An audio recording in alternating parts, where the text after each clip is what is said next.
대홍수의 남편을 잃고 시아버지에게 쫓겨난 22살 며느리.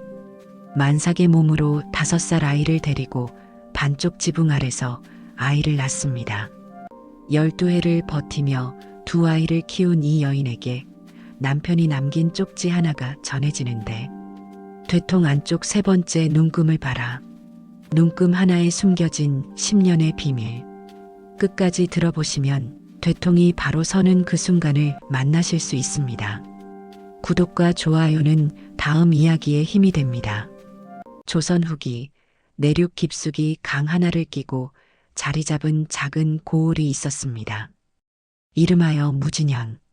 무진이라 함은 안개가 닿지 않는 곳이라는 뜻인데, 실제로도 아침마다 강 위에 물안개가 피어올라 마을을 감싸는 곳이었지요.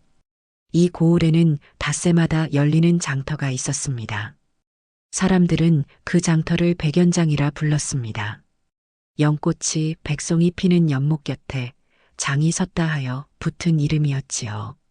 장날이면 무진현 사방에서 사람들이 모여들었습니다.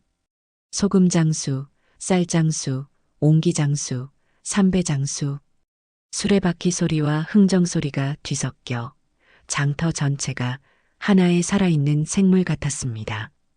그 장터 한쪽에 늘 같은 자리를 잡는 부부가 있었습니다.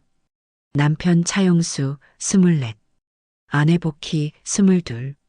둘이서 쌀 두어 가마를 지게에 지고 와서 되통으로 퍼팔았지요. 되통이라 함은 곡식이나 소금의 양을 재는 나무 그릇을 말합니다. 네모난 나무 상자에 눈금이 새겨져 있어서 곡식을 담으면 눈금에 맞춰 1대, 2대를 잴 수 있었지요. 용수가 쌀을 퍼담고 복희가 값을 받고 나란히 앉아 주먹밥을 나눠 먹는 모습이 백연장의 봄 풍경 중 하나였습니다. 그런데 그의 여름 하늘이 무진현을 기억해내기라도 한 듯 비가 내리기 시작했습니다. 비는 사흘째 그치지 않았습니다. 무진현을 끼고 도는 안개강의 물이 불었습니다.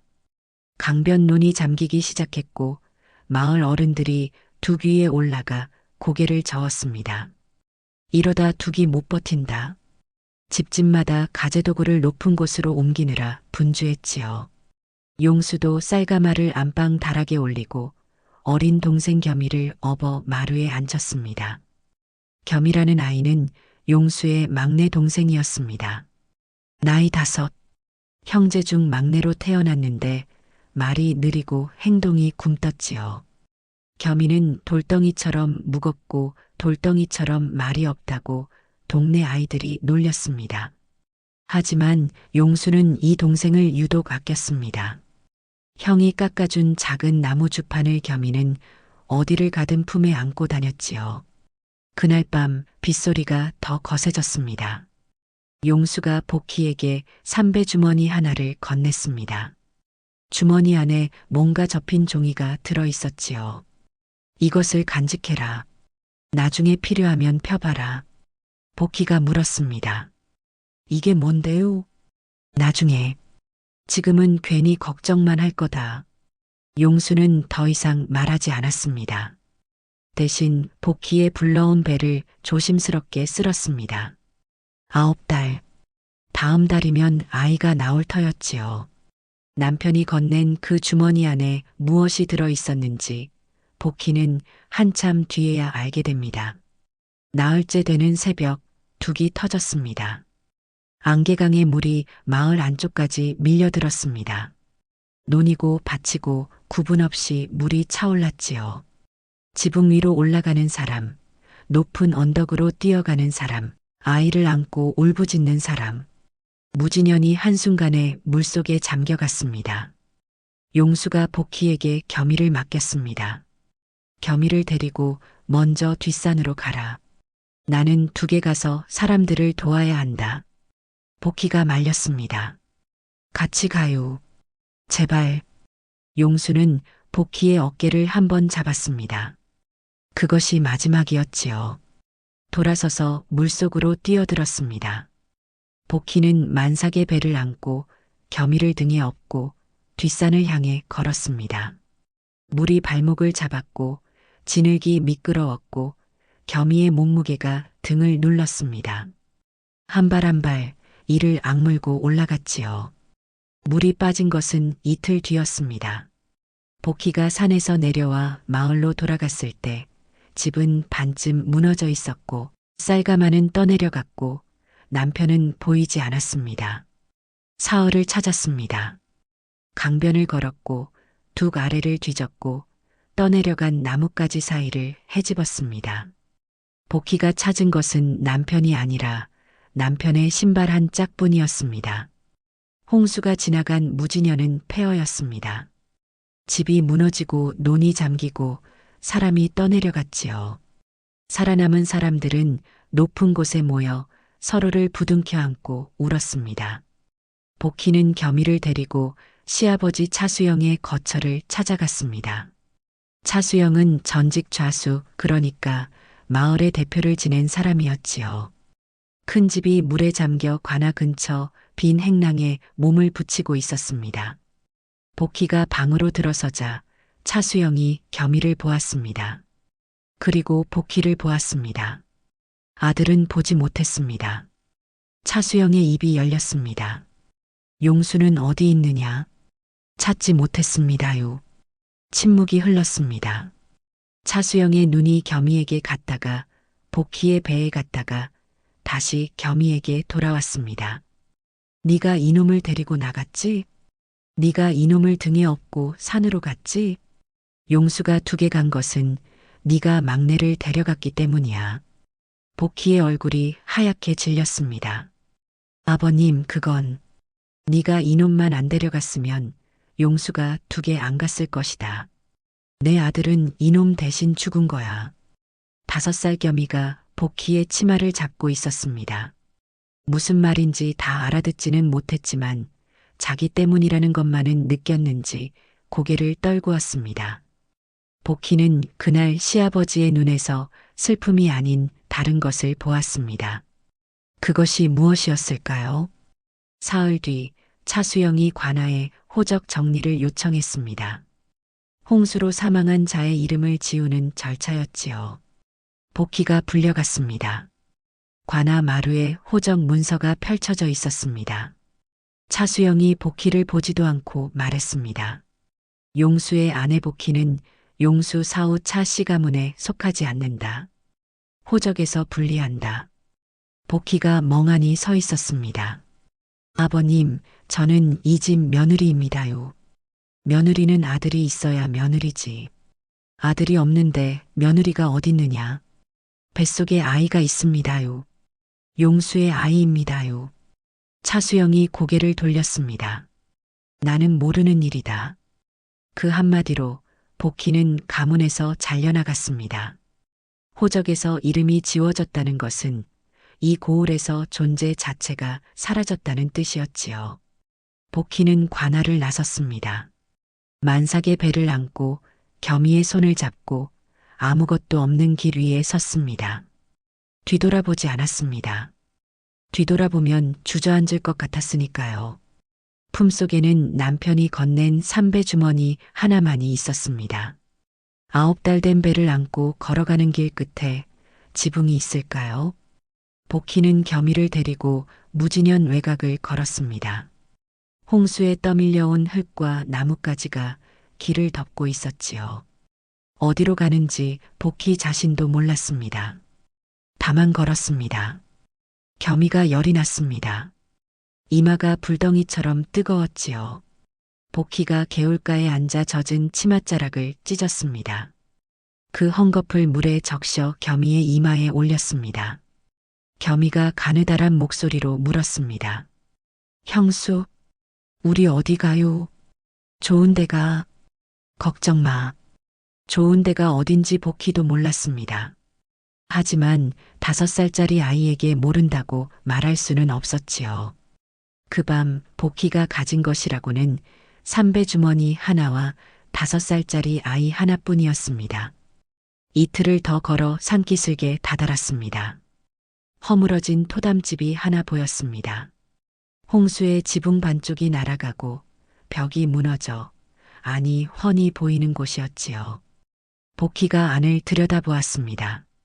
바닥에 물이 고여 있었지만 지붕이 남은 쪽은 마른 흙바닥이었습니다. 복희가 겸이를 안고 안으로 들어갔습니다. 마른 풀을 끌어모아 바닥에 깔고 겸이를 눕혔습니다. 지붕이 있는 쪽에 겸이를 놓고 복희는 지붕이 없는 쪽에 앉았습니다. 비가 오면 복희 쪽만 젖었습니다. 복희는 그것으로 됐다고 생각했지요. 그런데 그날 밤 복희의 배가 단단해지기 시작했습니다. 산딸이 아직 보름은 남았건만 아이가 일찍 왔습니다. 복희가 토담집 바닥에 누워 이를 악물었습니다. 산파도 없고 약도 없고 뜨거운 물을 끓일 솥도 없었지요. 곁에 있는 것은 5살 겸이뿐이었습니다. 겸이야, 개울에서 물 좀 떠온나. 겸이가 눈이 휘둥그레진 채 밖으로 나갔습니다. 깨진 사금파리에 물을 담아왔습니다. 두 손이 후들후들 떨려 물이 반은 쏟아졌지요. 복희가 이를 깨물고 치맛자락을 움켜쥐었습니다. 얼마나 지났을까요? 토담집 안에 울음소리가 울렸습니다. 아주 작은 그러나 분명한 울음이었습니다. 복희가 아이를 받아 안았습니다. 피와 땀에 젖은 손으로 세상에서 가장 조심스럽게 겸이가 옆에 서서 아이를 내려다보았습니다.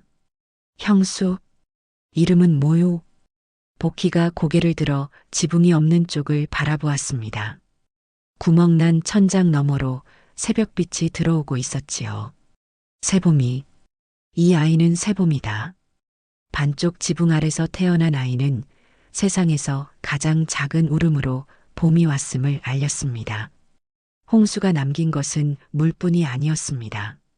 물이 빠진 자리에 굶주림이 찾아왔고 굶주림 뒤에는 역병이 왔습니다. 무진현 전체가 기근에 빠졌지요. 복희는 새봄에게 젖을 물렸습니다. 그러나 젖이 잘 나오지 않았습니다. 어미가 굶으면 젖도 마르는 법이었지요. 복희는 아침마다 겸이와 함께 산자락을 뒤졌습니다. 풀뿌리를 캐고 도토리를 줍고 개울에서 미꾸라지를 잡았습니다. 캔 것의 대부분은 겸이에게 주었고 남은 것을 복희가 먹고 젖을 짜서 새봄에게 먹였습니다. 겸이가 물었습니다. 형수는 왜 안 먹어요? 나는 배가 안 고프다. 거짓말이었습니다. 사흘째 아무것도 먹지 못한 날이었지요. 아이에게 줄 젖이 마르기 시작한 것은 복희 자신이 사흘째 아무것도 먹지 못한 날이었습니다. 기근이 천천히 가라앉았습니다. 반년이 지나자 강물이 제자리를 찾았고 사람들이 다시 씨를 뿌리기 시작했습니다. 복희는 백연장 근처에 작은 움막을 지었습니다. 나뭇가지를 엮고 진흙을 발라 벽을 세우고 볏짚을 얹어 지붕을 만들었습니다. 겸이가 옆에서 진흙을 날랐지요. 반쪽 지붕보다는 나은, 그러나 비가 새면 역시 새는 집이었습니다. 생계는 삭바느질이었습니다. 장터 상인들의 옷을 꿰매고 보따리를 수선하고 때로는 소금 짐을 나르기도 했습니다. 하루 품삯은 쌀 한 줌 남짓. 문제는 그 쌀 한 줌이 장터의 되통을 거치면 더 줄어든다는 것이었습니다. 되통이라는 것은 아까 말씀드렸듯이 곡식의 양을 재는 나무 그릇입니다. 장터에서 거래할 때는 관아에서 내려보낸 관되통을 씁니다. 관되통의 눈금에 맞춰 한 대를 재고 그 양을 기준으로 값을 매기고 세금을 걷지요. 그런데 복희는 느꼈습니다. 같은 양의 쌀인데 관되통에 담으면 늘 한 줌이 모자란다는 것을, 작년에 한 대였던 쌀이 올해는 한 대가 안 된다는 것을 이상하다고 느꼈지만 증명할 수 없었습니다. 눈금이란 것은 나무에 새겨진 줄 하나인데 그 줄이 맞는지 틀린지를 어떻게 안단 말입니까? 복희의 하루는 바느질 12바구니에 쌀 한 줌이었습니다. 그런데 그 쌀 한 줌마저 누군가 깎아가고 있었습니다. 백연장에서 대통과 세금을 관리하는 사람이 있었습니다. 서기 고판서, 석이라 함은 관아에서 장부와 세금을 맡아보는 벼슬아치를 말합니다. 고판석은 45 먹은 사내로 좁은 눈에 입꼬리가 늘 올라가 있어 웃는 것 같으면서도 웃는 것이 아닌 얼굴이었지요. 장터를 돌 때마다 되통을 톡톡 두드리며 확인하는 신용을 했습니다. 확인하는 것이 아니라 자기가 손 떼놓은 것이 제자리에 있는지 보는 것이었지만 그 사실을 아는 사람은 없었습니다. 장날이면 고판석이 장터 한복판에 앉아 곡식 거래를 감독했습니다. 관 되통으로 양을 재고 장부의 숫자를 적고 세금을 매겼지요. 복희가 쌀을 팔러 가면 관 되통으로 재는 양이 늘 집에서 잰 것보다 많게 나왔습니다. 많게 나온다는 것은 세금을 더 낸다는 뜻이었지요. 석이 어른, 저는 집에서 5대를 쟀는디 여기서 재면 왜 6대가 됩니까? 고판석이 눈을 가늘게 뜨며 대답했습니다. 내 집 되통이 잘못된 게지. 관의 되통을 의심하는 게냐? 복희는 더 이상 말하지 못했습니다. 관의 것을 의심하면 불경이었으니까요. 되통 하나가 달라지면 무엇이 달라지느냐고요? 사람의 한 끼가 달라집니다. 세월이 흘렀습니다. 겸이가 7살이 되었습니다. 겸이는 장터에서 심부름을 하며 자랐지요. 곡식 포대를 옮기고 빈자루를 모으고 상인들 사이를 오가며 이것저것 전해주는 일. 몸은 또래보다 컸지만 여전히 말은 느렸습니다. 떡 3개, 하고 엿 2개 합치면 말이 나오기까지 한참이 걸렸지요. 장터 아이들이 겸이가 또 굳었다 하며 놀렸고 어른들도 저 아이는 좀 모자라다며 혀를 찼습니다. 그런데 겸이에게는 하나 특이한 점이 있었습니다. 형이 깎아준 나무 주판을 어디를 가든 놓지 않는다는 것이었지요. 주판이라 함은 나무 틀에 알이 깨어져 있어 셈을 할 수 있게 만든 도구입니다. 말로 하면 더듬거리는 겸이가 주판알 앞에서는 달랐습니다. 상인이 쌀 37대의 한 대값이 엽전 내시면 얼마냐고. 장난삼아 물으면 겸이의 손가락이 주판 위를 주르르 미끄러져 눈 깜짝할 사이에 답을 내놓았습니다. 사람들은 신기해하면서도 금세 잊었습니다. 말을 못하는 아이가 셈을 잘한들 무슨 소용이 있겠느냐고 생각했지요. 사람들이 바보라 부르는 아이의 손가락은 주판알 위에서만은 누구보다 빨랐습니다. 어느 날 밤이었습니다. 새봄이 잠들고 겸이도 잠든 뒤 복희가 홀로 등잔 앞에 앉았습니다. 품속에서 삼배 주머니를 꺼냈습니다. 남편 용수가 홍수 전날 건넨 것. 4년 동안 한 번도 열어보지 못한 것이었지요. 열지 못한 게 아니라 열 수가 없었습니다. 주머니 안에 종이가 들어있다는 것은 알았지만 복희는 그를 몰랐거든요. 펴봐야 무슨 뜻인지 알 수 없을 터이니 차라리 안 보는 편이 나았습니다. 그날 밤은 왜인지 주머니를 열었습니다. 접힌 종이를 조심스럽게 폈습니다. 등잔불에 비친 종이 위에 글자가 보였습니다. 먹으로 쓴 남편의 글씨. 복희는 한 글자도 읽을 수 없었습니다. 종이를 한참 들여다보았습니다. 글자의 모양을 눈에 담았지만 소리가 되지 않았고 뜻이 되지 않았습니다. 남편이 마지막으로 남긴 말이 손에 들려 있는데 귀에 닿지 않았지요. 복희가 종이를 다시 접어 주머니에 넣었습니다. 등잔을 끄지 않고 주머니를 가슴에 안고 한참을 앉아 있었습니다. 글자를 모르는 복희에게 남편의 마지막 말은 그림처럼 보일 뿐이었습니다. 백연장에서 떡을 파는 갑순이라는 안악이 있었습니다. 50살 먹은 이 여인은 장터의 소문통이었지요. 갑순의 떡판 앞에서는 떡보다 이야기가 더 많이 오갔습니다. 갑순은 복희를 오래전부터 알고 있었습니다. 용수가 살아있을 때부터 장터에서 얼굴을 봤지요. 홍수 뒤에 시아버지에게 쫓겨난 것도, 만삭에 아이를 낳은 것도, 움막에서 삭바느질로 살아가는 것도 다 알고 있었습니다. 갑순이 장날마다 복희에게 슬쩍 떡 한 덩이를 건넸습니다. 팔다 남은 거요. 버리기 아까우니 가져가. 팔다 남은 것은 아니었지요. 복희도 알았지만 받았습니다. 아이들에게 줄 것이 필요했으니까요. 어느 장날 갑순이 떡을 건네며 나지막이 말했습니다. 복희야, 장터에 이상한 소문이 도는데 고 서기가 관 대통 눈금을 깎았다는 말이 있어. 깎았다니요? 눈금을 하나 줄이면 한 대에 곡식이 더 들어가는 거지. 그러면 세금을 더 거둘 수 있자녀. 근디 소문일 뿐이야. 증거가 있어야지. 갑수는 그 말만 하고 다시 떡을 치기 시작했습니다. 소문은 바람처럼 왔다가 바람처럼 사라졌습니다. 하지만 복희의 귀에는 남았지요. 12해가 흘렀습니다. 무진녀는 홍수의 상처를 천천히 아물렸습니다. 무너진 집이 다시 세워지고 잠긴 논에 다시 벼가 자랐지요. 완전히 나은 것은 아니었지만 사람들은 다시 살아가고 있었습니다. 복희의 움막은 작은 초가로 바뀌어 있었습니다. 12해 동안 삭바느질과 집 나르기로 모은 돈으로 한 칸짜리 초가를 올린 것이지요.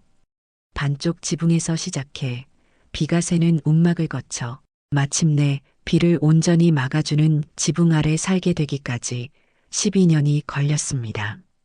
복희는 34이 되었습니다. 22의 남편을 잃고 만삭에 쫓겨나고 두 아이를 키우며 보낸 12년. 손은 거칠어졌고 허리는 굽었지만 눈은 여전히 맑았습니다. 겸이는 17이 되었습니다. 키가 훌쩍 자라 장정이 되었지요.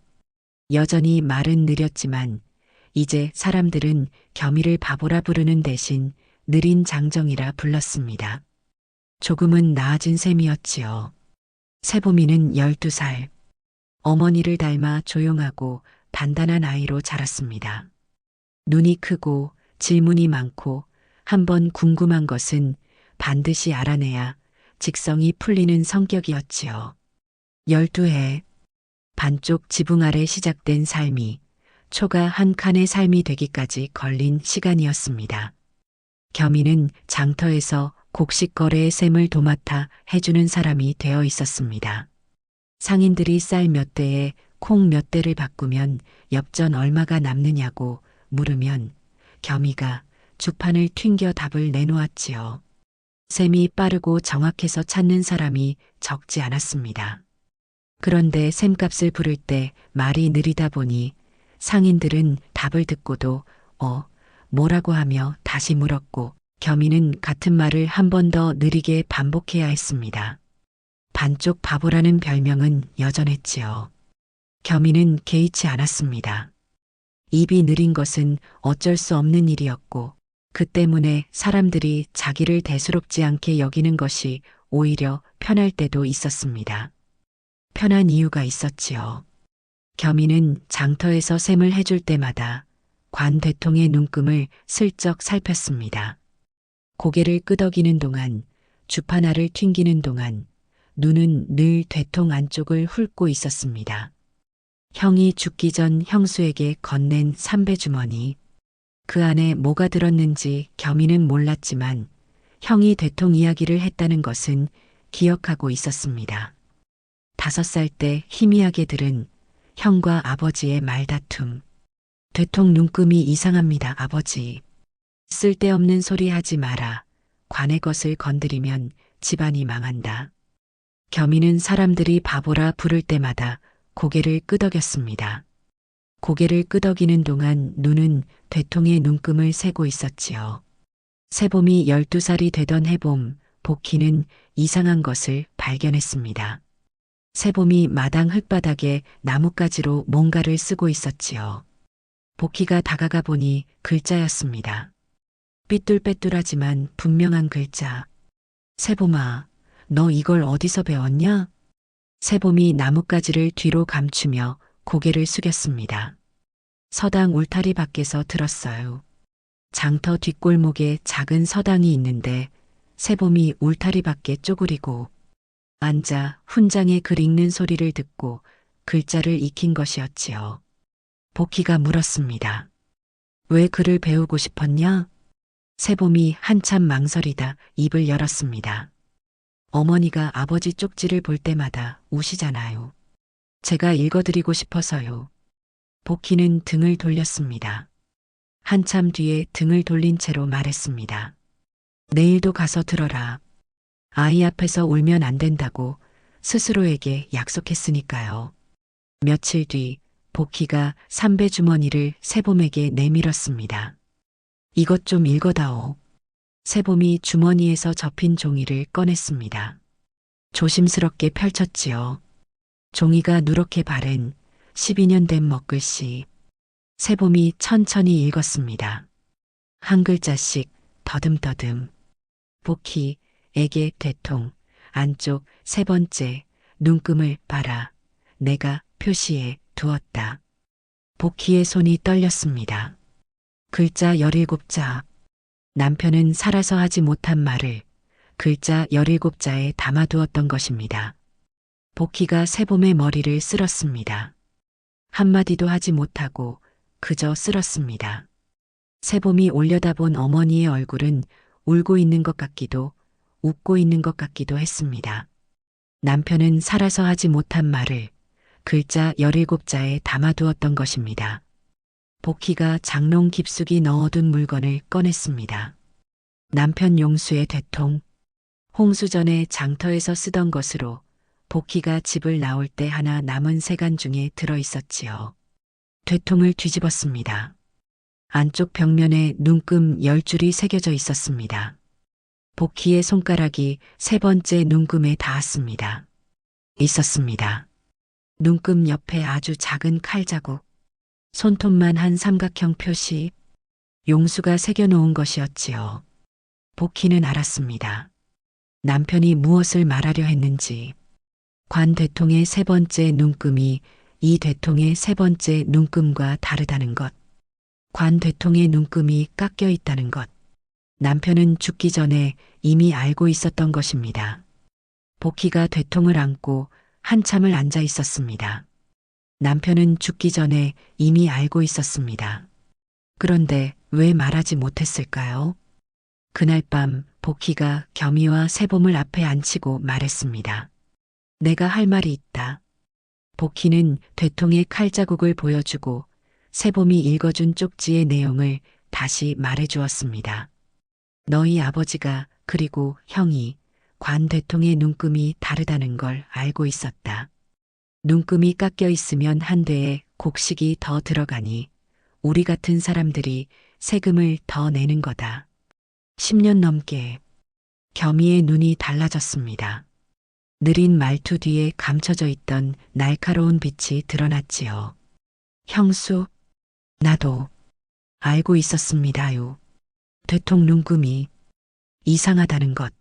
장터에서 셈을 해주면서 숫자가 맞지 않는 것을 계속 봤습니다요. 복희가 겸이를 바라보았습니다. 증거가 필요하다. 되통이 다르다는 걸 현감 어른 앞에서 보여줄 수 있어야 해. 겸이가 고개를 끄덕였습니다. 제가 셈을 합니다요. 셈을 못하는 척하던 손가락이 이제 진짜 일을 시작했습니다. 겸이가 장터에서 움직이기 시작했습니다. 방법은 단순했지요. 상인들의 셈을 도와주면서 관 대통을 빌려 쓰는 일이 잦았는데 그 틈에 대통 안쪽을 살피는 것이었습니다. 대통을 빌려 곡식을 담고 쏟고 다시 담는 사이에 겸이의 눈이 안쪽 벽면을 훑었습니다. 주판을 한 손에 쥔 채 다른 손으로 대통 안쪽 눈금을 짚었지요. 정식관 대통의 눈금은 10줄이어야 했습니다. 관아에서 내려보내는 표준 대통의 규격이 그러했으니까요. 겸이가 센 눈금은 9줄이었습니다. 한 줄이 없었습니다. 10줄이 있어야 할 자리에 9줄. 그 차이는 눈으로 봐서는 거의 알 수 없을 만큼 미세했습니다. 줄과 줄 사이의 간격을 아주 조금씩 넓히면 줄 하나를 빼도 티가 나지 않지요. 하지만 결과는 달랐습니다. 눈금이 하나 줄면 한 대의 기준량이 늘어나고 기준량이 늘어나면 백성이 같은 세금을 내면서도 실제로는 더 많은 곡식을 바치는 셈이 되니까요. 겸이가 그날 밤 복희에게 보고했습니다. 눈금이 9줄입니다요. 하나가 없습니다요. 눈금 하나. 눈에 보이지 않을 만큼 작은 차이가 천가구의 밥상을 깎아먹고 있었습니다. 증거가 하나 더 필요했습니다. 되통의 눈금이 다르다는 것은 물증이지만 그로 인해 얼마를 빼돌렸는지를 보여줄 기록이 있어야 했지요. 겸이가 눈여겨본 사람이 있었습니다. 이설이 관아 창고를 지키는 사내로 세곡 출납을 기록하는 직책이었습니다. 설이라 함은 관아의 하급관원을 말합니다. 이 설이는 40살 먹은 마른 체구에 눈이 크고 말이 적은 사내였습니다. 소심하고 겁이 많았지만 장부 하나만은 빈틈없이 적는 사람이었지요. 겸이가 이설이에게 다가간 것은 어느 장날 뒤였습니다. 창고 앞에서 짐을 옮겨주다가 슬쩍 말을 꺼냈습니다. 설이 어른, 창고에 들어오는 곡식 양하고 관아에 보고하는 양하고 다른 거 아시지요? 이설이의 얼굴이 하얗게 질렸습니다. 무슨 소리냐? 나는 모른다. 아실 겁니다요. 장부를 적으시는 분이 모를 리가 없지요. 이설이가 주위를 두리번거렸습니다. 한참을 망설이더니 떨리는 손으로 품에서 종이 한 장을 꺼냈습니다. 창고 출납 초안이었지요. 관아에 올리는 공식 장부가 아니라 실제 입출고 수량을 적어둔 밑장부. 이걸 나한테서 받았다고 하면 나는 모르는 일이다. 이설이의 손이 떨렸습니다. 두려움 때문이었습니다. 하지만 건넨 것은 용기였지요. 겸이가 출납 초안을 품에 넣고 창고를 나서는데 복도 모퉁이에서 사람과 마주쳤습니다. 고판석의 심부름꾼이었습니다. 창고에 물건을 가지러 온 모양이었지요. 너 그 반쪽 바보 아니냐? 이 시각에 창고에서 뭘 하고 있어? 겸이의 심장이 쿵 내려앉았습니다. 출납 초안이 품 안에 있었지요. 겸이가 일부러 주판을 떨어뜨렸습니다. 주판알이 바닥에 또르르 굴러갔습니다. 아이고유. 주판이. 겸이가 허둥지둥 바닥에 엎드려 주판알을 줍기 시작했습니다. 느릿느릿 알 하나하나를 찾는 신용을 하면서 몸을 웅크렸지요. 웅크린 몸 아래로 출납 초안이 등짐 밑에 슬쩍 밀려 들어갔습니다. 심부름꾼이 혀를 찼습니다. 주판은 들고 다니면서 셈은 못하는 놈이 꺼져 길 막지 말고. 겸이가 예유하며 주판알을 움켜쥐고 허둥지둥 빠져나갔습니다. 모퉁이를 돌아 어둠 속에 선 겸이의 등 뒤 등짐 안에 출납 초안이 무사히 들어 있었습니다. 바보라는 이름이 그날 밤 겸이의 방패가 되었습니다. 복희의 초가 안방에 세 사람이 둘러앉았습니다. 복희, 겸이, 세봄. 바닥에 놓인 것은 두 가지. 하나는 용수의 대통. 세 번째 눈금 옆에 칼자국이 새겨진 것. 다른 하나는 이설이가 건넨 출납 초안. 겸이가 초안의 숫자를 읽어 내려갔습니다. 창고 입고량 320대, 관아 보고량 250대, 차이 70대, 한 해치만 해도 70대, 10년이면 700대. 그 곡식이 다 어디로 갔는가? 복희가 말했습니다. 되통 눈금이 다르다는 것, 그리고 수량이 맞지 않는다는 것. 이 두 가지가 있어.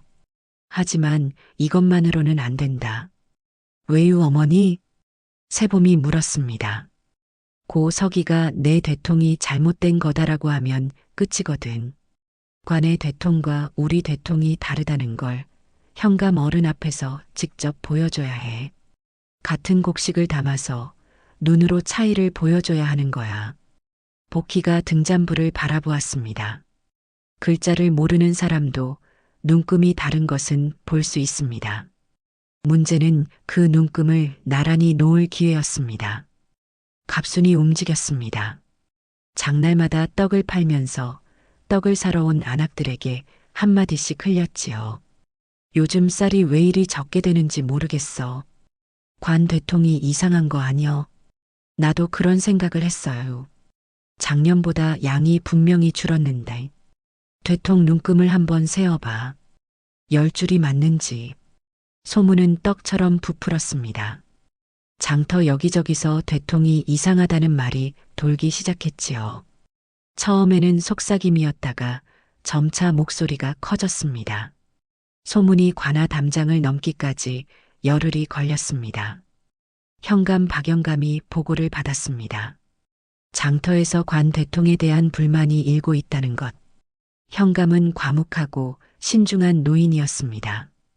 섣불리 움직이지 않았지만 증거가 눈앞에 놓이면 외면하지 않는 사람이었지요. 현감이 아전에게 지시했습니다. 다음 장날에 본관이 직접 순시한다. 소문은 떡처럼 부풀었고 부푼 소문은 관아 담장을 넘었습니다. 현감 순시 소문이 퍼진 다음 날 복희의 초가 앞에 예상치 못한 사람이 나타났습니다.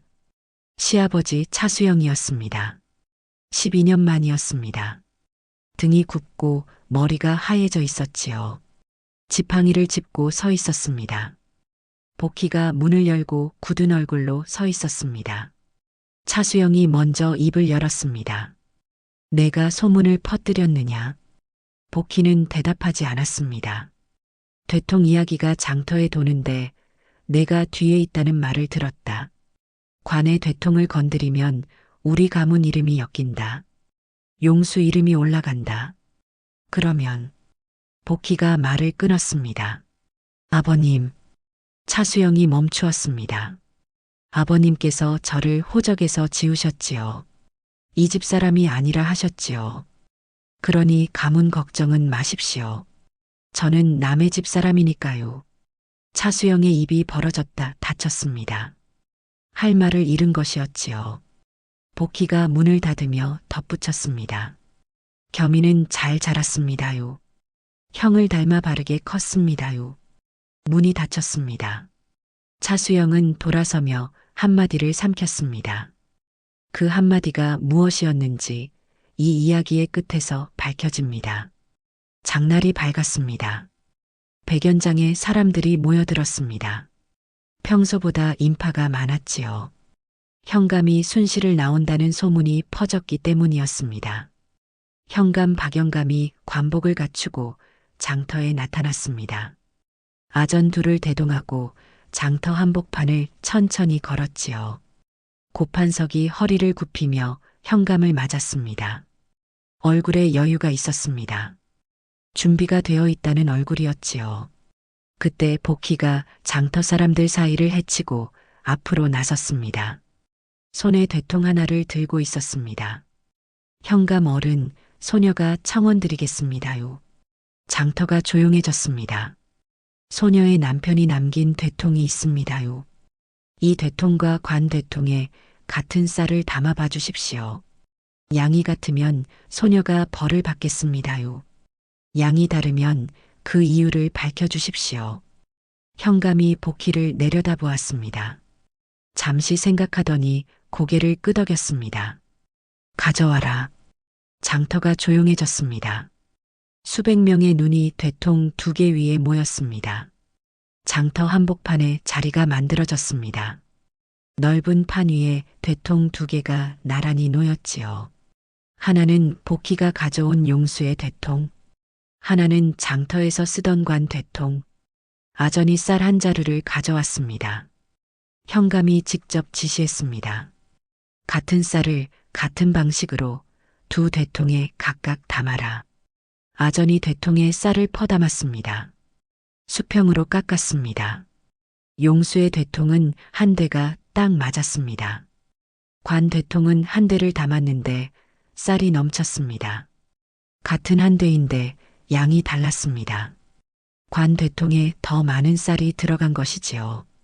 장터의 웅성거림이 퍼졌습니다. 고판석이 앞으로 나섰습니다. 현감 어른, 저 여인의 되통이 낡아서 크기가 줄어든 것입니다. 나무란 것이 세월이 지나면 오그라드는 법이지요. 관의 되통을 의심할 일이 아닙니다. 그때 겸이가 앞으로 나섰습니다. 품에서 종이 한 뭉치를 꺼냈지요. 겸이가 종이를 펼치며 말했습니다. 느리지만 한 글자도 틀리지 않는 목소리로 현감 어른, 이것은 관아 창고의 출납 초안입니다요. 창고에 들어온 곡식 양과 관아에 보고된 양이 다릅니다요. 겸이가 숫자를 읽어 내려갔습니다. 갑술량, 입고량 320대, 보고량 250대, 차이 70대, 을해년, 입고량 350대, 보고량 260대, 차이 90대, 장터 사람들 사이에서 분노의 웅성거림이 일었습니다. 고판석의 얼굴이 흙빛으로 변했습니다. 하지만 아직 버텼습니다. 그 종이가 진짜인지 누가 알겠습니까? 어디서 주워온 종이 쪼가리를. 현감이 고판석을 바라보더니 아전에게 명했습니다. 관아 창고에 보관된 정식관 대통을 가져오너라. 잠시 뒤 아전이 관아 금고에서 관인이 찍힌 정식 표준 대통을 가져왔습니다. 현감이 새 대통을 나란히 놓게 했지요. 용수의 대통, 눈금 10줄, 관아 표준 대통, 눈금 10줄, 장터관 대통, 고판석이 관리해 온 것, 눈금 9줄. 현감이 새 대통의 안쪽을 직접 들여다보았습니다. 손가락으로 눈금을 하나하나 짚었지요. 하나, 둘, 셋, 넷, 다섯, 여섯, 일곱, 여덟, 아홉, 열. 하나, 둘, 셋, 넷, 다섯, 여섯, 일곱, 여덟, 아홉, 열. 하나, 둘, 셋, 넷, 다섯, 여섯, 일곱, 여덟, 아홉. 현감의 손가락이 멈추었습니다. 아홉. 장터가 얼어붙었습니다. 되통 셋이 나란히 놓인 순간 10년 묵은 거짓의 눈금이 드러났습니다. 고판석이 무릎을 꿇었습니다. 더 이상 변명할 것이 없었습니다. 현감이 판결했습니다. 서기 고판석, 관 대통의 눈금을 위조하여 10여 년간 세금을 부풀려 걷고 차액을 사사로이 착복한 죄. 관직을 파하고 착복한 재산은 전액 몰수하여 백성에게 돌려주며 본인은 유배에 처한다. 고판석이 이마를 땅에 찌으며 용서를 빌었으나 현감은 돌아보지 않았습니다. 현감이 복희를 보았습니다. 이 되통을 남긴 자가 내 남편이라 했느냐? 그러합니다요. 현감이 잠시 생각했습니다. 그리고 아전에게 말했습니다. 차용수라는 자의 호적을 확인하라. 홍수시 사망 처리되었으나 이자가 되통의 거짓을 알고 표시를 남겼으니 이름을 복원하고 그 공을 기록에 남겨라. 복희의 무릎이 꺾였습니다. 바닥에 주저앉아 되통을 두 손으로 끌어안았습니다. 이름이 돌아왔습니다. 호적 위에 먹물 석자로 사람들이 흩어진 관아 앞마당 구석에 지팡이를 짚은 노인이 서 있었습니다. 차수영이었습니다. 아무도 부르지 않았는데 와 있었지요. 복희가 되통을 안은 채 일어서다가 마당 구석의 시아버지를 보았습니다. 시선이 마주쳤습니다. 차수영이 천천히 다가왔습니다. 복희 앞에 섰습니다. 복희는 아무 말 없이 서 있었습니다. 차수영도 한참을 서 있었습니다. 차수영의 입이 열렸습니다. 미안하다. 그것이 전부였습니다. 그것이 12년 전 삼킨 한마디였습니다. 차수영이 돌아섰습니다. 굽은 등이 작아져 갔습니다. 복희가 그 등을 향해 고개를 숙였습니다. 용서하겠다는 말도 용서할 수 없다는 말도 하지 않았습니다. 다만 고개를 숙였지요. 겸이가 멀찍이서 그 장면을 바라보고 있었습니다. 세봄이 겸이 옆에 서서 어머니를 바라보고 있었습니다. 바람이 불어 관아 마당의 먼지를 쓸어갔습니다. 그의 가을, 복희의 초가에 저녁 연기가 피어올랐습니다. 마루에 세 사람이 나란히 앉아 밥을 먹고 있었지요. 복희, 겸이, 세봄. 세봄이 밥을 먹다 말고 복희에게 물었습니다. 어머니, 아버지 쪽지 다시 읽어드릴까요? 복희가 웃으며 고개를 끄덕였습니다. 세봄이 삼배 주머니에서 종이를 꺼내 읽었습니다. 복희에게 되통 안쪽 세 번째 눈금을 봐라. 내가 표시해 두었다. 미안하다. 이번에 복희는 울지 않았습니다. 웃으며 들었습니다. 12년 전에는 그림이었던 글자가 이제는 소리가 되어 귀에 닿았으니까요. 밥을 먹고 나서 복희가 삼배 주머니를 마루 기둥에 걸었습니다. 남편의 마지막 말이 담긴 주머니를 가족이 드나드는 기둥에 걸어둔 것이지요. 겸이가 나무 주판을 무릎에 올려놓고 하늘을 올려다보았습니다. 세봄이 옆에서 어머니에게 기대어 잠이 들었습니다. 복희가 먼 산을 바라보며 나직이 중얼거렸습니다. 용수야. 눈금이 바로 섰다. 그의 백연장에는 대통이 새로 내려왔는데 사람들은 그것을 용수 대통이라 불렀다 합니다. 눈금이 정확하고 누구에게나 같은 양을 보여주는 그런 대통이었습니다.